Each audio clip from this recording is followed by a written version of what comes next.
Oke, baik. Bismillahirrahmanirrahim. Assalamualaikum warahmatullahi wabarakatuh. Eh, Perkenalkan, nama saya Mokdar Musasea, NIM 211010187, asal kelas dari kelas 7E. Nah, saya membuat video ini untuk memenuhi mata kuliah pengembangan tahan ajar PAI. Jadi di sini saya mengambil sebuah materi yang berjudul hormat dan taat kepada orang tua dan guru, yang dimana materi ini adalah materi untuk SMP kelas 8 Pendidikan Agama Islam dan Budi Pekerti. Nah, langsung saja kita masuk kepada materinya, yaitu dimana dari materi ini ada tujuan pembelajaran, yang dimana dari tujuan pembelajaran ini ada 3, yaitu peserta didik dapat mengetahui pengertian dari hormat dan taat kepada orang tua dan guru. Kedua, peserta didik dapat mengetahui dalil tentang hormat dan taat kepada orang tua dan guru. Dan yang ketiga, peserta didik dapat mengetahui implementasi hormat dan taat kepada orang tua dan guru. Langsung saja kita masuk kepada materi, yaitu hormat dan taat kepada orang tua dan guru. Jadi sebagai insan manusia, kita wajib untuk menghormati orang tua kita, kedua orang tua kita, karena orang tua kita, dengan adanya orang tua kita lah kita bisa dilahirkan di dunia ini. Orang tua kita mempunyai peranan yang sangat penting dalam kehidupan kita, dari kita dalam kandungan ibu kita sampai dengan kita saat ini. Jadi peran orang tua itu adalah sangat luar biasa, sehingga kita wajib untuk menghormati dan taat kepada mereka. Lalu kemudian pengertian hormat dan taat. Jadi hormat itu adalah salah satu sikap menghargai yang diberikan seseorang kepada orang lain yang dianggap berjasa memberikan sesuatu jasa tersebut, bisa berupa bimbingan, nasihat, materi, dan sebagainya, sebagai bentuk rasa syukur atau rasa terima kasih atas apa yang diterimanya atau dirasakannya. Jadi hormat itu adalah menghargai yang diberikan seseorang kepada orang lain. Jadi kita menghargai penuh apa yang sudah diberikan orang tua kepada kita, mulai dari mereka menuntun kita, mengajarkan kita, mendidik kita, memberi kita makan dan lain sebagainya. Maka dari itu mereka yang sangat berjasa dalam kehidupan kita, kita harus mengucapkan terima kasih kepada mereka dalam bentuk apa? Kita harus berbakti kepada mereka dan menyayangi mereka. Kemudian pengertian taat. Jadi taat itu sikap setuju dan siap melakukan sesuatu yang baik dan benar, serta dalam pelaksanaannya dilakukan secara sungguh-sungguh, jujur, bertanggung jawab, dan ikhlas. Jadi kalau kita taat itu tuh kita mengikuti semua aturan ataupun perintah itu sesuai dengan yang sudah ditetapkan. Kita harus melaksanakan dengan sungguh-sungguh, dengan penuh tanggung jawab. Itu namanya kita baru taat, serta keikhlasan kita untuk menjalankannya. Nah, di sini kemudian kita masuk pada pengertian orang tua dan guru. Nah, orang tua, ibu bapak kita yang melahirkan, mengasuh, mendidik, dan membesarkan kita. Jadi orang tua itu adalah ayah, ibu yang sudah mendidik, merawat, membimbing, mengasuh sampai kita besar sekarang ini. Kemudian pengertian guru.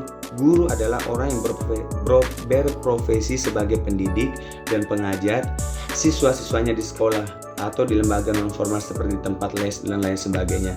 Jadi di samping ada orang tua yang membimbing, menuntun, mengajarkan kita, maka kita pun juga dihadapkan dengan orang lain yang bisa disebut dengan guru, yaitu yang dimana guru ini yang mengajarkan kita di sekolah, mengganti dari orang tua kita, bisa dibilang orang tua kedua kita. Nah, mereka ini profesinya sebagai pendidik, yang dimana mendidik kita yang dari kita tidak tahu menjadi tahu, dan memberikan kita arahan, menggali potensi kita, kemampuan kita, supaya kita bisa untuk menggapai apa-apa yang kita inginkan, seperti cita-cita kita. Itu sebuah peranan penting dari guru yang mengarahkan dan membimbing kita.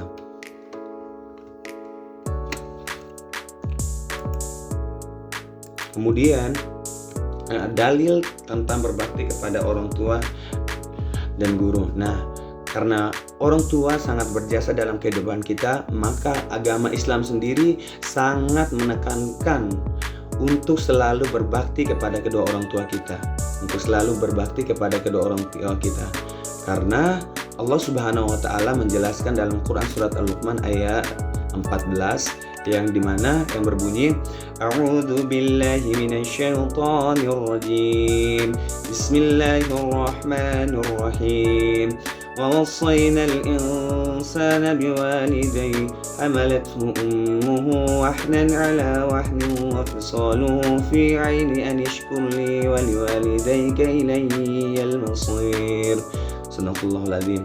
Jadi artinya kami mewasiatkan kepada manusia agar berbuat baik kepada kedua orang tuanya. Ibunya telah mengandungnya dalam keadaan lemah yang bertambah lemah dan menyapinya dalam 2 tahun. Bersyukurlah kepadaku dan kepada kedua orang tuamu, hanya kepadaku kamu kembali. Jadi Allah menegaskan betul dalam Quran surat Al-Luqman ini. Kenapa Allah menegaskan? Biar kita tahu bahwa orang tua itu sangat luar biasa dalam membentuk, dalam membimbing kita. Maka dari itu ibu, terutama ibu yang peranan sangat penting di sini. Ibu yang melahirkan kita dalam keadaan yang lemah dan bertambah lemah dan menyapi kita selama 2 tahun itu bukan waktu yang sedikit, teman-teman. Ibu kita merasa sakit ketika mengandung kita, susah bergerak ke sana kemari, susah tidur. Nah, kemudian ketika kita melahirkan, bukan langsung begitu saja ibu membiarkan kita, akan tetapi ibu akan menyusui kita. Ketika kita nangis di tengah malam, ibu kita akan terbangun untuk menyusui kita.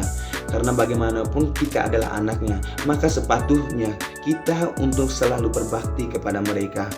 Apalagi nanti di saat mereka sudah lanjut usia, Allah Subhanahu wa taala juga dijelaskan dalam Quran surat Al-Isra yang dimana di sana menjelaskan ketika mereka lanjut usia dalam pemeliharaan kita wajib untuk menjaga dan merawat mereka sebagaimana mereka merawat kita waktu kecil, bukan sebaliknya kita membiarkan mereka.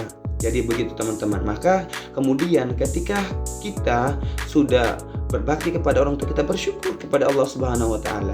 Kita bersyukur pada Allah karena Allah telah memberikan amanah kepada kedua orang tua kita, yaitu kita, dan kita dan orang tua kita itu menjalankan dengan sebaik mungkin. Maka kita bersyukur kepada Allah yang sudah memberikan kesempatan kita untuk hidup melalui kedua orang tua kita. Nah, kemudian di sini bentuk pengimplementasian hormat dan taat kepada kedua orang tua dan guru. Lalu implementasi dalam kehidupan kita sehari-hari itu sangat dibutuhkan, bukan hanya kita belajar di sekolah saja, bukan hanya teori saja, akan tetapi kita harus mempraktekkan, harus mengimplementasikan dalam kehidupan kita sehari-hari. Biar apa yang kita dapatkan di sekolah bisa kita terapkan di dalam kehidupan sosial kita, kehidupan masyarakat, terutama di dalam keluarga kita terkait dengan kedua orang tua kita. Yang pertama, taat terhadap orang tua kita. Bagaimana kita terhadap kedua orang tua kita di dalam rumah? Yaitu yang pertama, taat terhadap nasihat yang diberikan. Nah, ketika orang tua kita memberikan nasihat kepada kita harus taat. Ketika orang tua kita bilang sekolah yang rajin, tidak boleh nakal, tidak boleh mencuri, menghormati orang yang lebih tua, dan segala macam bentuk nasihat apapun yang dalam artian nasihat yang baik, boleh kita lakukan, boleh kita laksanakan, boleh kita ikuti. Apabila perintah ataupun nasihat diberikan oleh orang tua kita yang melenceng daripada ajaran agama Islam, maka dari itu tidak boleh kita mengikuti. Selagi mereka memberikan nasihat yang positif, maka kita harus mengikuti. Kemudian merendahkan diri di hadapan orang tua. Nah, kita harus merendahkan diri kepada kedua orang tua kita. Harus merendahkan diri kepada kedua orang tua kita. Karena apa? Karena kita ini orang tua kita yang melahirkan, apalagi ibu kita. Ketika ibu kita ngomong, kita diam, kita mendengarkan. Bukan kita langsung membantah, bukan kita langsung ibu kita satu kata, kita sudah 10 kata tidak mau mendengarkan orang tua kita, apalagi ibu kita. Jadi kita merendahkan diri di hadapan orang tua kita, karena kita itu dibimbing dan dibina oleh mereka. Mereka yang membesarkan kita, bukan kita yang membesarkan mereka. Jadi kita harus merendahkan diri di hadapan mereka. Kemudian tidak berkata keras, apalagi kasar. Nah, perkataan yang semestinya kita ucapkan kepada kedua orang tua itu perkataan yang lemah lembut, perkataan yang tidak kasar, bukan perkataan yang sebagaimana dijelaskan oleh Quran surat Al-Isra. Itu tidak diperbolehkan dalam ajaran agama Islam. Jadi perkataan yang lemah lembut itu membuat orang tua kita bahagia, membuat mereka senang dengan perlakuan kita terhadap mereka. Jangan sampai kita melakukan perkataan memberikan perkataan yang membuat mereka merasa sakit hati, yang membuat mereka menangis. Itu tidak diperbolehkan dalam ajaran agama Islam. Kemudian tidak membentak, apalagi membentak orang tua kita. Ketika orang tua kita menasihati kita membentak dengan nada yang tinggi. Kita tidak boleh seperti itu. Karena apa? Adik-adik semua, karena orang tua kita hadirnya di dunia ini karena ada orang tua. Kemudian merawat mereka dengan baik. Nah, ketika mereka sudah mulai tua, sudah mulai tidak bisa melakukan sesuatunya dengan sendiri, kita merawat mereka. Kita merawat mereka karena mereka sudah merawat kita. Jadi jangan sampai kita membiarkan mereka begitu saja di waktu tuanya mereka, di waktu mereka sudah tidak bisa ngapa-ngapain. Jangan sampai kita biarkan mereka untuk melakukan sendirian. Jangan sampai. Kemudian mendoakan mereka. Nah, di setiap sholat kita selalu mendoakan kedua orang tua kita. Kita harus mendoakan mereka karena apa? Karena mereka sangat berjasa dalam kehidupan kita. Kita berdoa, Allahumma ufirli waliwalidayya warhamhuma kama rabbayani shaghira. Kita berdoa supaya mereka itu diberikan keselamatan, kesehatan, kekuatan. Kemudian meminta izin. Nah, kita meminta izin kepada mereka untuk melaksanakan sesuatu aktivitas apapun. Kita memohon ridho dari mereka. Mereka mendoakan kita supaya kita dilancarkan terus dalam kegiatan kita. Kemudian yang kedua itu pengimplementasian terhadap guru. Jadi tidak hanya sekedar kita bahas tentang teori saja, akan tetapi prakteknya itu harus kita laksanakan. Lagi dan lagi kita harus melaksanakan.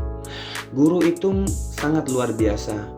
Kita tidak bisa membaca, guru yang mengarahkan kita, mengajari kita, mendidik kita dengan segenap jiwa dan raga mereka. Mereka mampu mencerdaskan kita dengan segala macam cara supaya kita itu bisa membaca, bisa menghitung, bisa menulis. Lalu kemudian apa yang semestinya kita harus memperlakukan mereka yang dengan sebaik mungkin supaya mereka tuh senang bahwasannya itu siswa yang mereka didik itu tuh berhasil untuk apa? Dalam segi etika, perilaku, akhlaknya itu tuh mereka menghargai. Kemudian yang pertama itu apa? Menyapa dan mengucapkan salam ketika bertemu. Nah, teman-teman, ketika kita bertemu dengan guru kita, jangan sampai karena kita udah SMP, kita sudah SMA, kita sudah kuliah, kita sudah sama dengan jabatan seperti mereka, lalu kita melupakan mereka begitu saja. Kita meskipun kita ketemu di jalan, tetapi kita tidak mau tegur. Salah teman-teman, salah anak-anakku semua. Jadi ketika kita menemukan guru di jalan ataupun di mana saja tempatnya kita temukan mereka, kita mesti untuk menyapa mereka, saling tangannya, cium tangannya. Itu sudah suatu kebanggaan untuk mereka meskipun kita tidak memberikan apa-apa. Jadi yang mereka butuhkan itu tuh ucapan kita ketika kita bertemu dengan mereka. Kemudian menaati mereka. Nah, ketika kita masih di lingkungan sekolah, kita harus menaati peraturan yang dibuat oleh guru. Ketika disuruh datang jam 7, datang jam 7, suruh sholat, mengerjakan sesuatu yang positif yang diberikan oleh guru, kita harus mengikuti aturan tersebut, kita harus menaati mereka. Kemudian bertutur kata yang halus dan sopan, kita harus memberikan perkataan-perkataan yang baik. Tidak boleh kita menyakiti guru kita yang memberikan kita ilmu.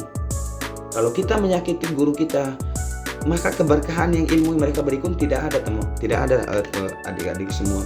Maka dari itu kita harus memberikan perkataan yang halus dan sopan yang membuat mereka senang dengan kita. Kemudian siap membantu jika dibutuhkan. Nah, ketika guru kita membutuhkan bantuan kita, tenaga kita siap untuk selalu membantu mereka.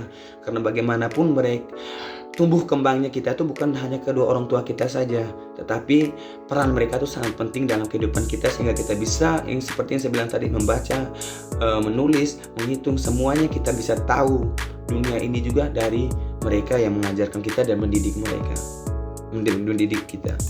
Oke, mungkin hanya itu saja yang bisa saya sampaikan. Kurang dan lebihnya mohon dimaafkan. Wabillahi taufiq wal hidayah. Wassalamualaikum warahmatullahi wabarakatuh.